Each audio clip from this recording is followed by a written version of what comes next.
lang sabihin, pati mapakali na hindi makatingin. Sana'y huwag mo na tong palipasin at subukan utasin sa mga sinabi mong na ibang nararapat sa akin, na tunay kong mamahalin.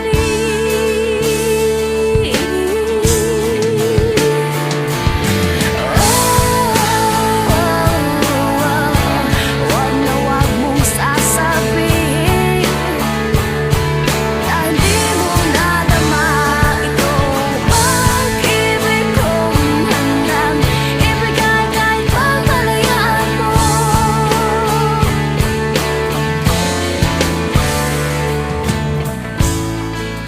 Man ang naakala na ako'y isang bituin na walang sasambahin, di ko man ito ipakita, abot langit ang daing sa mga sinabi mong na